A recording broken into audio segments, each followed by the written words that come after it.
안녕하세요, 원영석입니다. 오늘도 원영석의 문화전쟁 애청해 주셔서 감사합니다. 예. 자, 에즈라 밀러. 곧 이제 그 플래시라는 영화가 개봉이 됩니다. 배트맨도 나오는 그 플래시 영화예요. 마이클 키튼도 나오는 영화입니다. 여러분께서 마이클 키튼 아마 잘 아실 겁니다. 1989년도 배트맨 주인공이었어요. 벤 애플렉도 나오는데 이제 DC 영화 역사상 가장 재밌다 뭐 그렇게 얘기를 하고 있어요. 제임스 건. 제임스 건 그 DC 총괄하는 분이죠. 분이라는 얘기도 하기 그렇지만 그 사람 소아성애자일 가능성이 대단히 높아요. 참고로 제임스 건 편은 제가 다음에 여러분께 전해드리도록 하겠고요. 이 사람 보면 완전히 사고 뭉치에요. 이게 이제 이 사람이 이제 플래시 주인공을 맡았습니다. 이 사람이에요. 저스티스 리그에도 나오고 배트맨 vs 슈퍼맨에도 나왔던 걸로 기억하는데 어쨌든 이 사람의 그 전력을 보면은 정말 엄청납니다. 어떻게 아직까지 연예인 생활을 하고 있는지 모르겠어요. 지금 최근 미국의 할리우드계가 워낙에 그냥 소아성애자로 판을 쳐서인지. 먼저 이거 좀 한번 하나씩 볼게요. 사고 어떤 사고를 쳤는지. 이게 머추에서 뽑은 겁니다. 자, 여기서부터 시작돼요. 자, 2020년 4월 1일 에즈라 밀러가 이제 4월 1일 아이슬란드의 수도 레이캬비크에 위치한 프리큐오 카피우스라는 바에서 여성 목을 잡아서 넘어뜨리는 7초가량의 영상이 공개돼서 논란이 됐습니다. 여러분께서 한번 영상 직접 보실 필요가 있죠. Learn it? Did you want to fight? Is that what you do? Whoa, bro. Want to fight? Want to learn it? Did you want to fight? Is that what you do? Whoa, bro. Want to fight? 자, 에즈라 밀러가 이렇게 목을 쪼은 거예요. 예. 그래서 여성 친구 주장에 따르면 에즈라는 여성의 싸우자는 말에 흥분해서 이런 일이 일어났다고 합니다.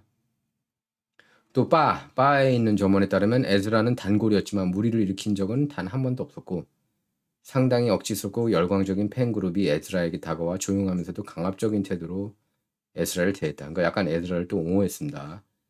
그 빠지고는. 그러면서 말다툼이 시작되면서 해당 동영상이 촬영됐다고 합니다. 근데 공인이면은 연예인이면 공인 아닙니까? 그럼 참아야 되는 거 아니에요? 한판 붙자고 해도 그것도 여자인데 자기는 남자고 물론 뭐 이제 에즈라 밀러가 자기는 또 이제 성전환자라고 그렇게 주장하고 있습니다. 성전환자가 아니라 난 남자도 여자도 아니다. non-binary 그러면서 they 나를 he나 she라고 표현하지 말고 they라고 표현해라. 그렇게 주장하고 있죠. 에즈라 밀러. 자, 이 일은 그냥 넘어갔어요. 왜냐하면은 해당 사건이 경찰에 신고 접수되지 않았고 피해자도 역시 고소를 진행하지 않았기에 사건 자체는 일단락 된 것으로 보였습니다. 근데 에즈라 밀러는 항상 자기가 엄청난 페미니스트인 양 그렇게 노래 부르고 다녔거든요. 그런데 이런 영상이 나와서 엄청난 논란이 됐습니다. 이거 여러분께서 분명히 아실 필요가 있어요. 이런 걸 봐야지 여러분께서 그 플래시 영화를 볼지 안 볼지 결정하는 게 좋은 것 같아요. 왜냐면은 저도 이제 이상한 사람들이 나온 거, 특히 이제 기득권, 민주당 진영, 무작정 지지하는 사람들, 그리고 보수 우파들을 악인인 양 묘사하는 사람들 영화나 드라마는 최소한 내 돈 주고 보고 싶은 마음은 싹 사라지더라고요. 그러니까 여러분께서 아셔야 된다. 어떤 사람들이 제정신이고 어떤 사람들이 제정신이 아닌지. 그러니까 예를 들면 엔터테이너들 중에 덴zel 워싱턴, 정신 제대로 박힌 분이고 실버스터 스탈론도 마찬가지라고 봅니다. 그리고 크리스 프랫 마음에 들어요. 근데 크리스 프랫도 가디언즈 오브 더 갤럭시 주연으로 나오긴 했지만 스타로드라는 역으로 나왔죠. 하지만 그 감독 제임스 건 대단히 문제가 많습니다. 소아성에 관련돼서.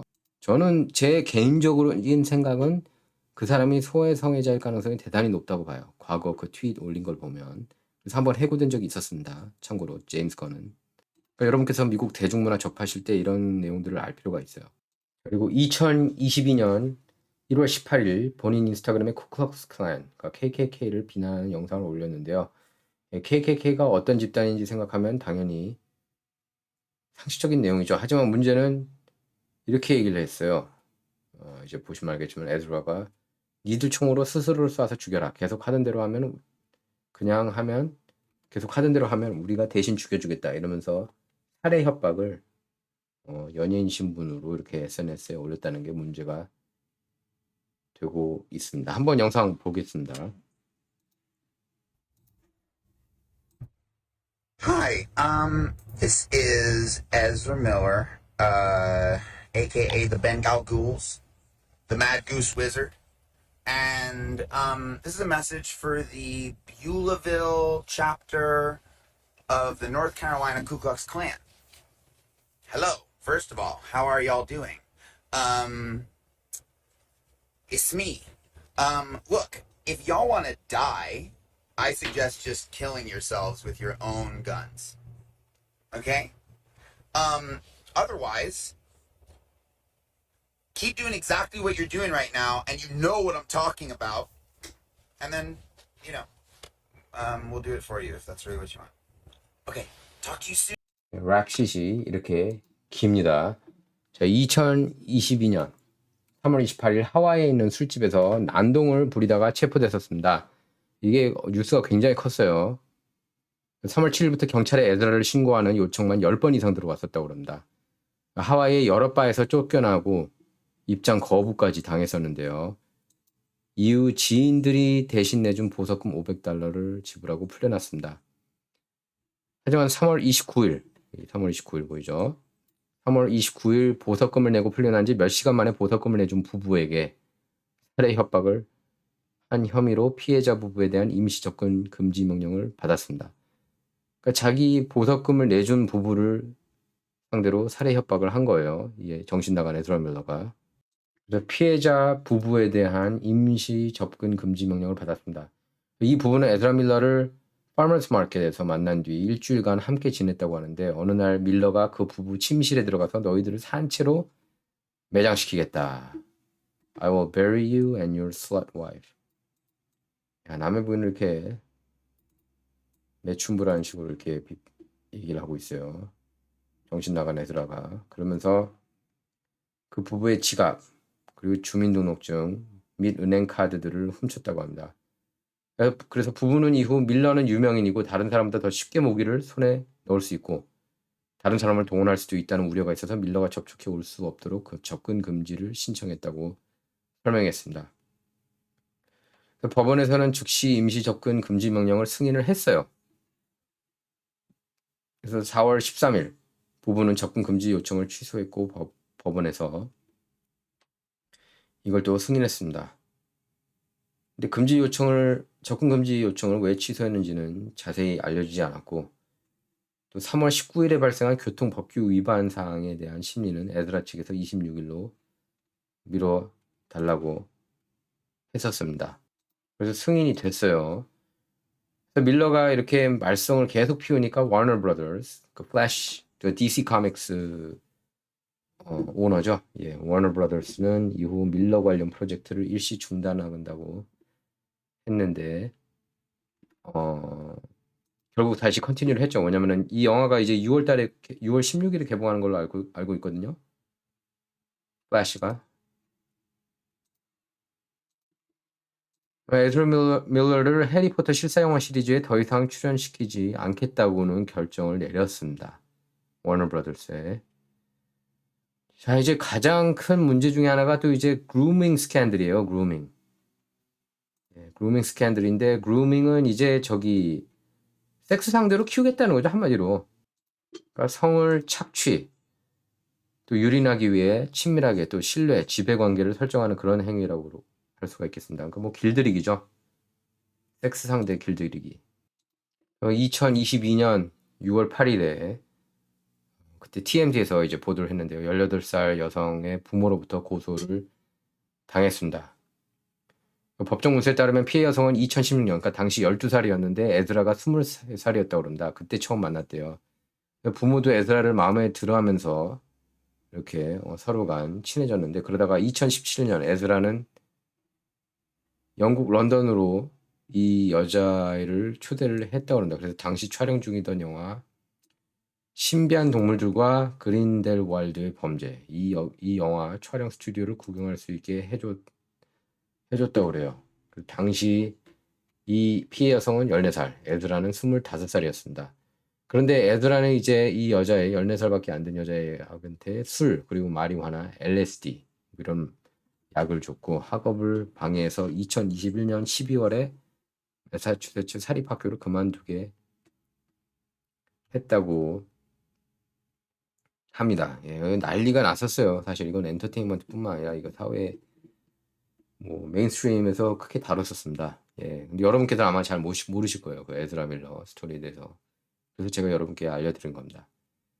그러다가 2022년 1월 피해 여성 부모는 딸을 데리러 갔다가 딸이 운전면허증 그리고 자동차 열쇠, 직불카드 뭐 이런 생활에 필요한 물건들이 없어서 혼자서 아무것도 못하고 집을 떠나지도 못하는 상황인 걸 알아냈는데요. 또 딸 신체에서 에즈라에게 당한 폭행 증거도 발견했다고 합니다. 그래서 부모는 딸을 집으로 데려가서 3주간 정신을 차리게 하려고 했지만 피해 여성은 뉴욕으로 도망갔고 그 이후로 밀러와 함께 에즈라 밀러와 함께 LA와 하와이 뭐 이런 여러 지역으로 여행을 다녔다고 합니다. 자, 이 여성입니다. 12살 때 만났다는 거예요.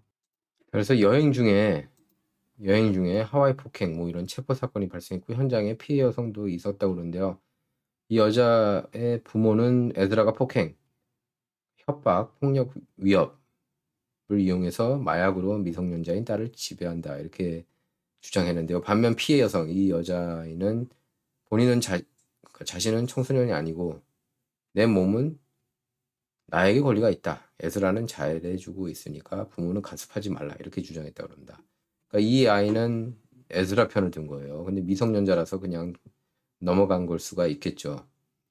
여기에 대해서 부모는 핸드폰도 없는 아이가 어떻게 인스타그램에 이런 입장문을 올렸는지 의심스럽다.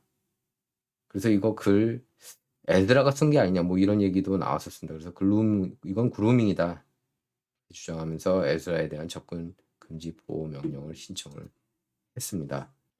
자, 에즈라 밀러 나눠서 얘기해야 될 것 같아요. 예, 이번 편은 여기서 마치도록 하겠고 예, 에즈라 밀러 2편 기대해 주시길 바랍니다. 감사합니다.